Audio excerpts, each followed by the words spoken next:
¿Qué tal, amigos de En Portada? ¿Cómo están? Buenas noches. ¿Qué dices, Verónica? ¿Qué tal? ¿Qué tal? ¿Cómo estás, Mario? Muy buenas noches. Hoy ya tenemos un programa un poquito distinto. Sí, bueno, luego de los acontecimientos vividos durante la mañana en Puente Piedra y de la información que previamente la Defensoría del Pueblo había dado a la opinión pública sobre lo que podía suceder, y vemos ahí las imágenes, como ustedes saben, en la Panamericana Norte,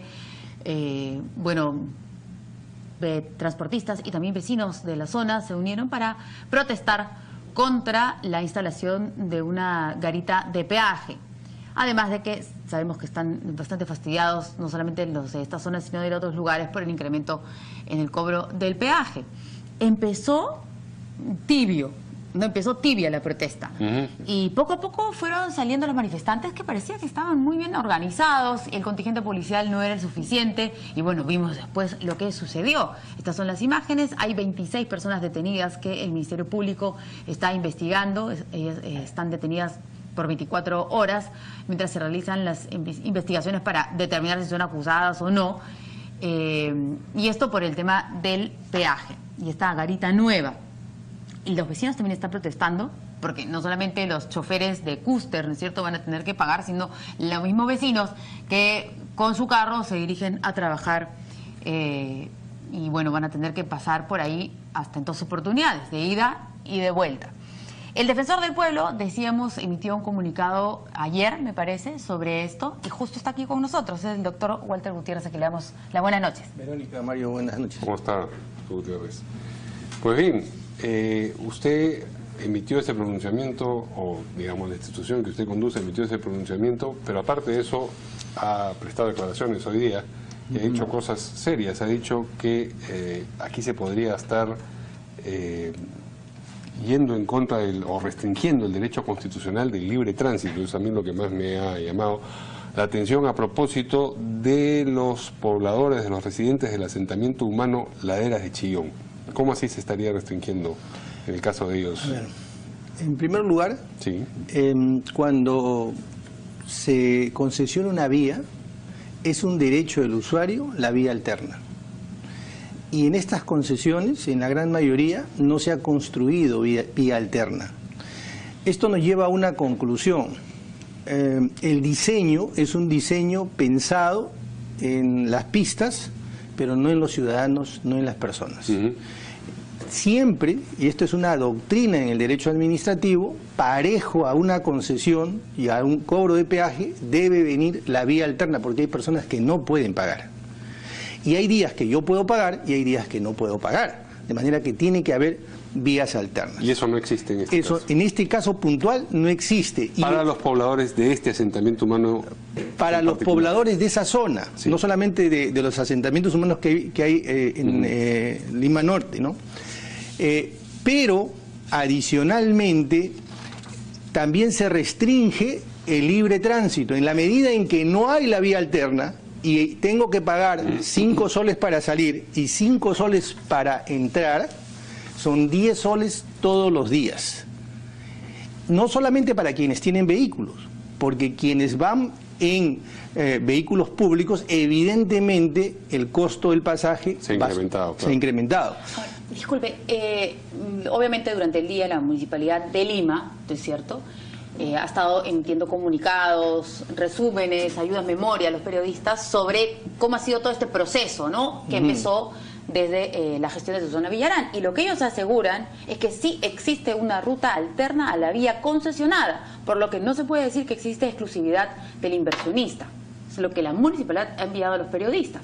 Pero con lo que usted nos dice, que imaginamos ha podido ir a la zona o ha mandado por lo menos algún representante de la Defensoría, nos dice que eso no es cierto. Nosotros hemos hecho una supervisión y hemos visto que no hay vía alterna, no se ha construido.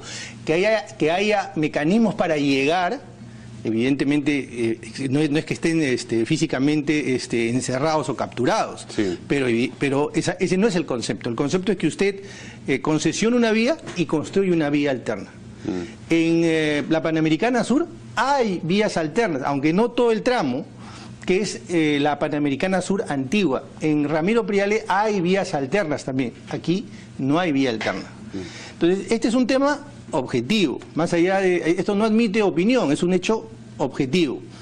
Y yo empezaba la conversación con esta observación porque pienso que si se está restringiendo un derecho constitucional, el de libre tránsito en este caso, eso sería suficiente para echarse abajo la situación que plantea el peaje, ¿o no?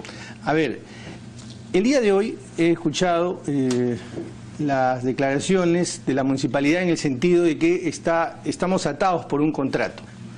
Es verdad, la Constitución reconoce el carácter vinculante de los contratos, Sí. pero los contratos pueden renegociarse. De hecho, este contrato, ya en más de una ocasión, digamos, se ha postergado el cobro de los peajes, de manera que no me digan que no se puede, en una circunstancia como esta, no se puede renegociar el contrato.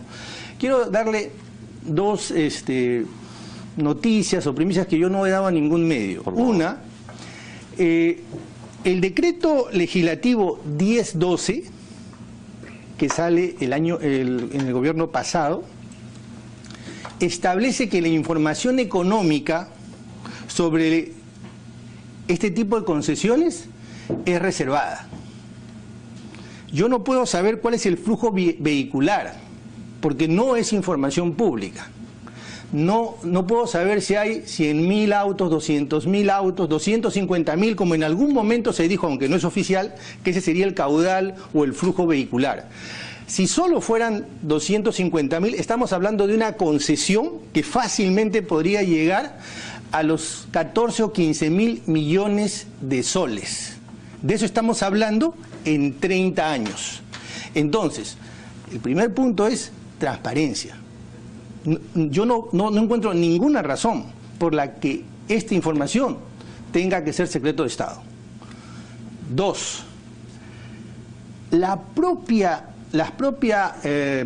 compañía pone en algunas garitas libro de reclamaciones. ¿Esto qué quiere decir? Que ellos reconocen que la relación usuario-concesionario es una relación de consumo. Independientemente quién es el regulador, porque ese es otro tema, ¿no? Pero ellos reconocen que ahí hay una relación de consumo. Asumamos, como dice la norma, que es Invermet. El problema con Invermet es que no está supervisando en clave de ciudadano, en clave de persona, en clave de consumidor. Y eso es lo que yo estoy reclamando, porque ese es el papel que le corresponde a la Defensoría del Pueblo.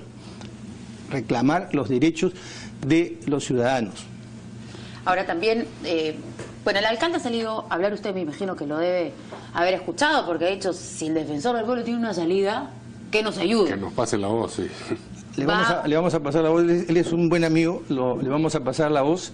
El día de hoy me he reunido, he conversado con el presidente de Indecopi. Y en los próximos días vamos a plantear una alternativa. De hecho, mañana probablemente saquemos algún documento, un comunicado. Soluciones hay, claro que hay. O sea, por la vía administrativa, a través de Indecopi. Por la vía legal, porque no necesariamente a través de Indecopi va a tener un concurso, un nivel de participación que no me corresponde a mí señalarlo. Y por la vía del derecho constitucional, permítame insistir, eso no es... ¿Por ahí va a ser la salida? A ver, Mario, el derecho constitucional es un paraguas, está en todo el derecho constitucional. De hecho, el contrato, el cumplimiento de los contratos, el carácter vinculante o santidad de los contratos desciende del artículo 62 de la Constitución. Sí. Pero parejo o paralelo a ese artículo existe otro artículo, en el modelo económico existe otro artículo, que es el 65. Claro, lo que pasa es que todo el mundo lo mira así de reojo porque dice consumidor, pero vamos a borrar la palabra consumidor. Persona en el mercado lo voy a llamar, ¿ya? La persona en el mercado también tiene derechos. El ciudadano también tiene derechos. Entonces, esos derechos, tanto el contrato como la persona en el mercado, tienen que compaginarse. No podemos violentar los contratos, tiene razón en ese extremo el alcalde, pero tampoco podemos ser indiferentes a los derechos de los ciudadanos, porque se eligen personas no solo para hacer obras para los ciudadanos, para las personas.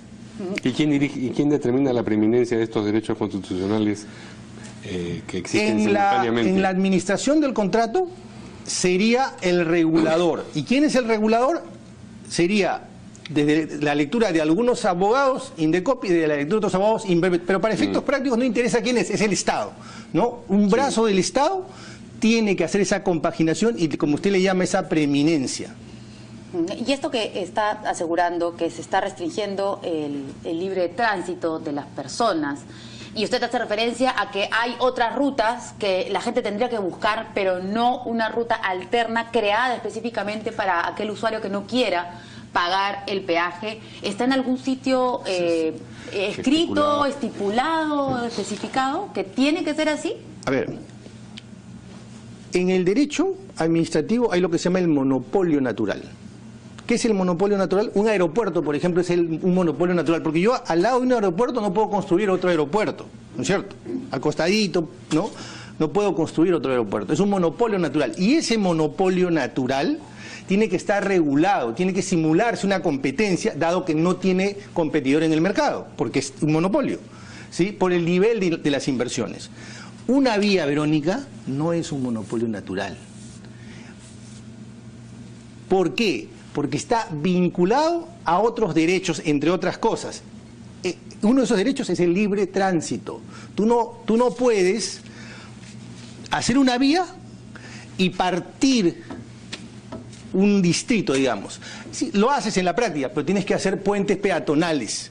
Puentes peatonales que una mujer embarazada debe poder pasar, no un atleta, ¿no? Tienes que construir vías alternas, porque yo tengo derecho a movilizarme, sin que me obliguen a pagar. Ese no es un monopolio natural.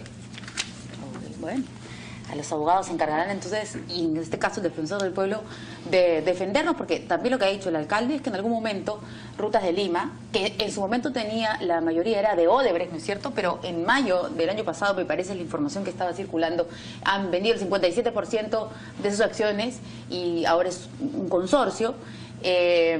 Intentaron conversar con el presidente del Consejo de Ministros. Hubo un intento del premier Zavala de querer conversar con ellos porque se veía venir esto, ¿no? Que la gente no quería, pero parece que finalmente no llegaron a buen puerto.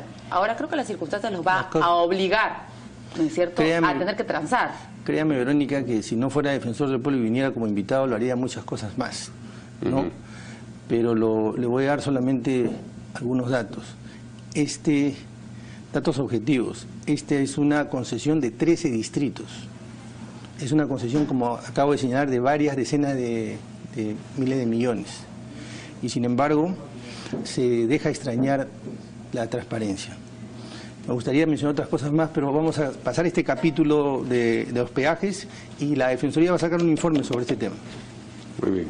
Ahora, también en algunos de los comunicados de la municipalidad, a ver, dice que hay una adenda, no es una adenda, hay un punto específico, voy a buscar, bueno, que se incluyó una cláusula en la que Rutas de Lima establecía que si la unidad del peaje Chillón no se implementaba o llegaba a ser afectada por protestas sociales, sería la Municipalidad de Lima la que tendría que compensar a ese concesionario pagándole un monto equivalente a la recaudación que se tendría que haber generado.